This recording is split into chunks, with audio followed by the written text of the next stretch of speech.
તમારું નામ ને પરિચય? મારું નામ બિપિન માનસિંહભાઈ ચુડાસમા છે। હું નવા માઢિયા ગ્રામ પંચાયતનો સરપંચ છું। બિપિનભાઈ, આજે આવેદન દેવામાં આવ્યા છે, જમીન ફાળવણીને લઈને કાંઈક વિવાદ છે, શું છે વિવાદ? આજરોજ અમે કલેક્ટર સાહેબ શ્રીને આવેદનપત્ર દેવા માટે આવ્યા છીએ કે અમારા ગામમાં નટ બજાણિયા જે સિંધુનગરમાં હાલ શહેરમાં રહે છે તેને કલેક્ટર દ્વારા પ્લોટ ફાળવવામાં આવેલ છે। તો અમારા ગામમાં મુખ્યત્વે 3 જ્ઞાતિ છે, ભરવાડ, દેવીપૂજક અને કોળી।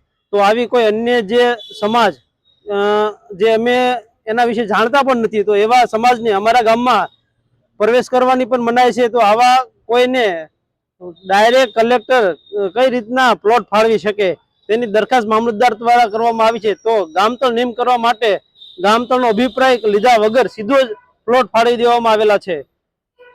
કાયદેસર નિયમ શું હોય છે? પંચાયતની અંદર અભિપ્રાય કહીની બેઠક કરવી જોઈએ એવો નિયમ છે?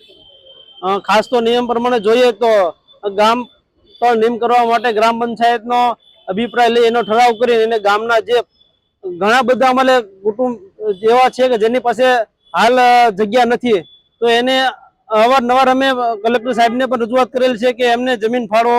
પછી અમારા સ્કૂલના મેદાન માટે, હાઈસ્કૂલ માટે, આરોગ્ય કેન્દ્ર માટે પણ અમે જમીન માગેલી છે, પણ એ કરવામાં આવતું નથી। આવી રીતના અલગ કોઈ અન્ય વસ્તીના લોકોને ડાયરેક્ટ પ્લોટ ફાળવી દેવામાં આવ્યા છે।